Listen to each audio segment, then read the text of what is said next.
In today's podcast, we talk about the making of the real estate bubble, how we got here, and who's likely to be at the forefront of the great unraveling in case the bubble goes pop. On the 4th of February, a small independent real estate research company, Liases Forus, had a very exciting story to tell. Outside of a few TV channels and some business news agencies, the story did not elicit a lot of interest, but it was an explosive story nonetheless. In a white paper published the same day, the research firm had calculated the total disposable income all real estate developers were poised to make this year and juxtaposed it with their interest obligations. The numbers were making a startling claim. Real estate developers were not going to meet their interest payments unless they increased their margins by a substantial amount. This situation was akin to the dreaded tale of the IC1 companies who had borrowed gargantuan amounts through public sector banks, PSB. Companies with an interest coverage IC ratio of less than 1 who did not make enough to pay back interest on their loans. Companies that spawned during the infamous infra-power sector debacle, after which the true scale of the NPA problem came to light. If the report from Liases Forus is, in fact, accurate, then the suggestion is that more real estate developers are likely to default unless there is large-scale intervention. Our story today tries to piece this puzzle together and see if there's any merit to this claim. Tracing the origins. The seeds were sown during the economic boom of the 2004 to 2008 era, when GDP growth was constantly surging at 9 to 10% every year. In a bid to exploit the growth opportunities available, crony capitalists started making grand plans without infusing a lot of their own money. On the back of excessive borrowing sprees, they launched new projects worth lakhs of crores, particularly in infrastructure-related areas such as steel, power and real estate, setting off the biggest investment boom in the country's history. Until in 2008, the global financial crisis, GFC, threatened to ravage the entire world economy. India, however, emerged out of the GFC relatively unscathed, but growth rates moderated. The most affected were companies that had overstretched themselves after having borrowed large sums to commission expensive projects. Costs ran well above budgeted levels and revenues did not meet expectations. This should have been the moment of reckoning for real estate companies. After all, developers had borrowed excessively in the hope that the construction boom would continue perpetually, added large amounts of unproductive inventory, and were under significant stress.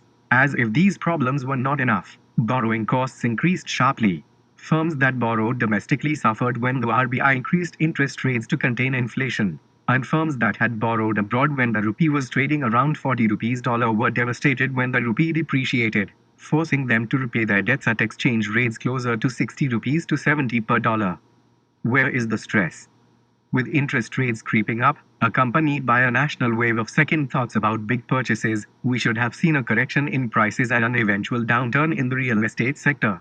However, that did not happen. Instead, in a bid to shore up their bottom line, real estate developers resorted to negate the higher financing cost by selling houses at even higher prices. When prices are being driven up by credit-fueled property developers, there is good reason for investors to exercise caution. Also, ironically, this increase in property price also drove up the value of the developer's inventory, thereby providing room for even more debt. While in the short term this might benefit both lenders and developers, over a longer time horizon, this artificial price inflation creates more problems than it solves. Firstly, by pricing out the middle-income consumer, developers inevitably end up hoarding a lot of unsold inventory stuck at various stages of development. Between 2009 and 2014, unsold inventory had more than doubled. You can't expect a middle-income consumer to fork over 1 crore for a 2 BHK property. Secondly, as housing prices increase, rental yields on properties tumble. Rental yield, i.e. rent measured as a proportion of the total property value, stood at about 6% back in 2008, and then declined to a low of about 2% in 2015, meaning you could earn about 2% every year for the investment you make outside of property price appreciation. This isn't a worthwhile money-making opportunity when you are expected to pay close to 10% in home loan interest.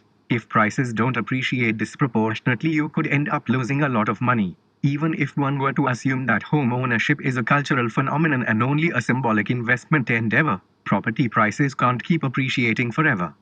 The increase is measured over a period of 10 years between 2009 and 2018. This is evidenced by the Spanish housing crisis that left the entire economy crippled. Between 2004 and 2007, when the bubble reached its peak, unsold new housing stock nearly quadrupled because of the excess supply over demand for replacement housing, tourism sector, uneven above speculative demand. This was also driven by disproportionate credit expansion, cheap debt facilitated by local governments, and further aided by property developers willing to take on large housing projects without assessing demand. The Spanish real estate sector showed signs that things could be changing, but companies continued to be very aggressive so long as prices kept going up. When in 2008, the global financial crisis started wreaking havoc, housing prices declined and almost 40% of all loans to the construction and real estate sectors became non-performing. Sweep it under the rug. By the time the NDA government roared back to power at the center, real estate developers were already in a spot of bother, although it did not show. Then, the government introduced a slew of stringent regulations against black money and revoked subsidies accorded to the sector during the UPA2 era. Eventually, some developers began to show stress. The prudent measure then would have been to force defaulters to pay up or liquidate their assets. In the event that this strategy proved unviable, banks could initiate bankruptcy proceedings against these companies. However, this would mean that banks would have had to show these assets as non-performing, a big no-no in banking circles. So the banks and the companies that borrowed from these institutions found a rather convenient workaround. As a chapter in the Economic Survey 2016 to 2017 succinctly notes, the strategy was to give time to time, meaning to allow time for the corporate wounds to heal. That is, companies sought financial accommodation from their creditors, banks, asking for principal payments to be postponed, on the grounds that if the projects were given sufficient time, they would eventually prove viable. It is also common knowledge that many public sector banks were also engaged in evergreening loans by extending more bad loans in order to fund their interest burden and cost escalation arising out of delayed completion. This pernicious cycle persisted until the RBI forced the banks to clean up their books during the Asset Quality Review 2016. And finally, the first casualties were reported. They came from the power and the infra sector. Strangely, real estate once again relatively escaped unharmed. So why did the infra companies succumb to this pressure when real estate companies emerged unscathed? Banks normally lend against collateral including project assets. Unfortunately, infra companies were involved in the construction of roads and airports, assets that can't exactly be mortgaged sold. The only recourse available to these distressed companies in most cases was a termination payment in the event that the project failed to take off. The lenders also evaluated the creditworthiness of potential infra companies primarily on the strength of future revenue streams. So when cost overruns and regulatory hurdles exposed weakness in the sector, banks cut lending. While the value of collateral for real estate companies were being revised upwards, revenue forecasts of infra companies were being revised downwards. The best research house in town. We are seeing a broad-based real estate pullback, with prices correcting in most Tier 1 and Tier 2 cities along NGSIDE sharp drops in transaction and new launch volumes. The drivers for this slowdown are a mix of supply-side factors. Banks have pulled back lending to developers, and demand-side factors. The black money bill has created fear amongst speculators. Ambit Research on the 14th of July 2015.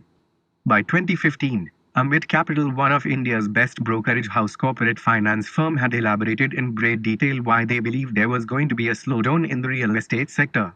The rationale was clear: prices had already moderated given that commercial lending to residential real estate was drying up and developers were scurrying to sell off their unsold inventory at throwaway prices. This, they believed, would finally bring about the price correction that was long overdue.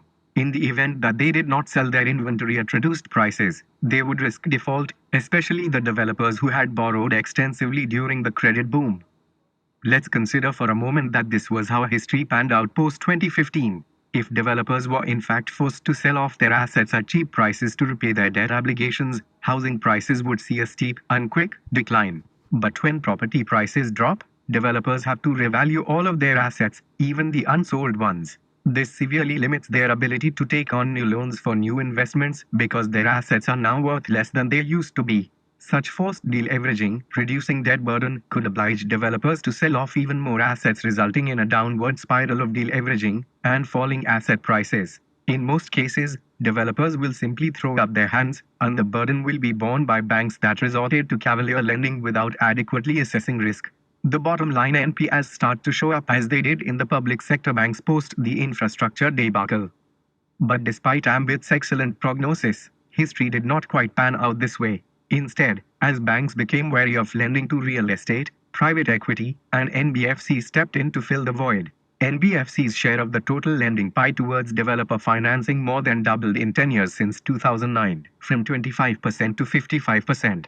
Outside of a few bankruptcies in the real estate sector, by and large, there was still no widespread panic or a decline in housing prices except Delhi, as evidenced by the Housing Price Index, which continued to trudge along. But that doesn't mean all was well within the sector.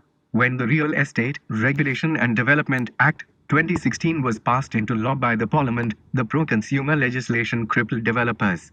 The provisions of the Act severely restricted developers' ability to raise cash from prospective buyers and penalized them for late delivery of homes.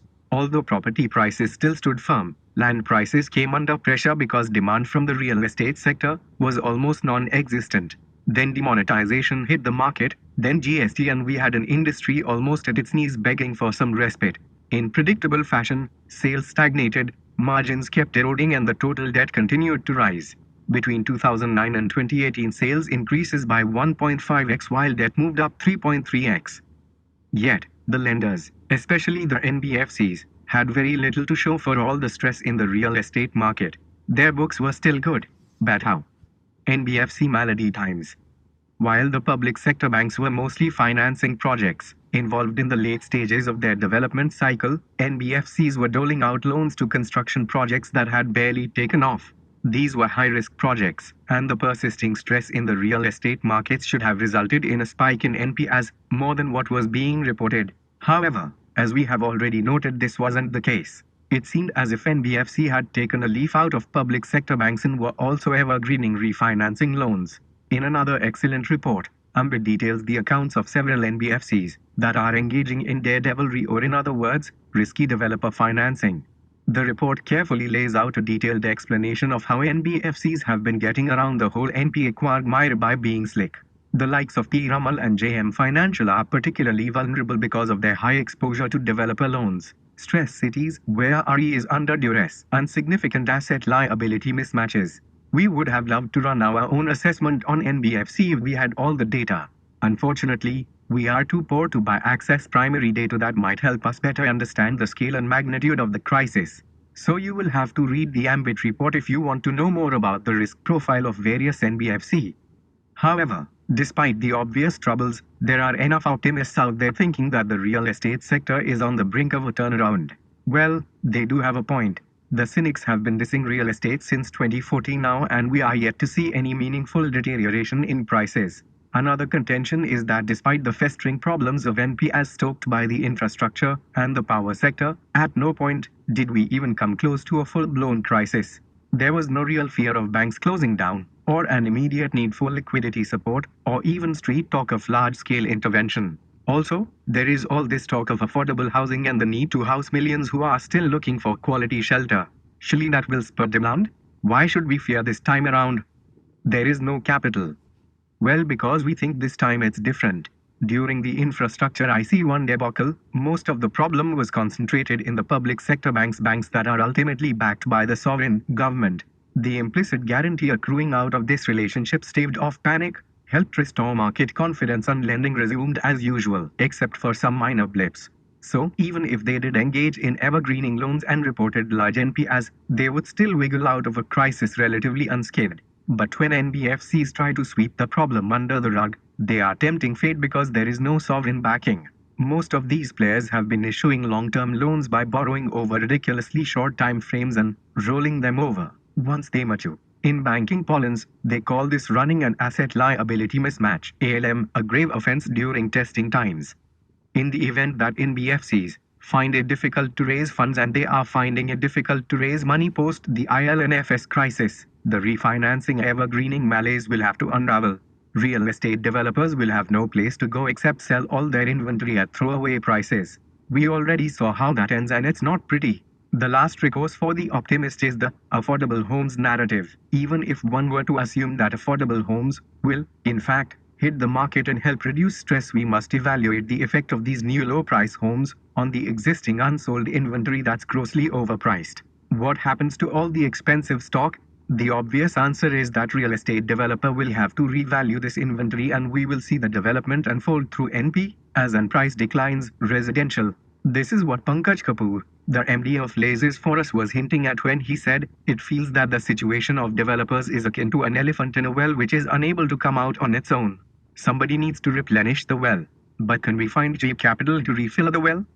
In the current environment, post-IL&FS crisis, there's nobody to turn to for additional capital. They can't increase sales, can't push margins, can't refinance loans. So how will the developers come good on their interest payments? So fellow listeners, where is your BET? Listeners times must know that the big developers are frantically trying to reduce their debt burden by selling stake in their company. DLF has been trying to raise over 4,000 crores for over a year to pay off debt, unsuccessful because of unfavorable market condition, it notes. Other companies have been trying to sell off their non-core assets to deleverage. The government is considering to ask NBCC to take over several unfinished projects in a bid to complete them, stalled projects, post-bankruptcy or funding troubles. There is also talks of GST relief for real estate sector. However, we believe that before the real estate sector turns around, there will be more pain. Housing prices will decline and more NPAs will show. Thanks for watching this video. Be a part of our ever-growing community. Please like, share, comment this video. Press the bell icon to get instant updates from our channel.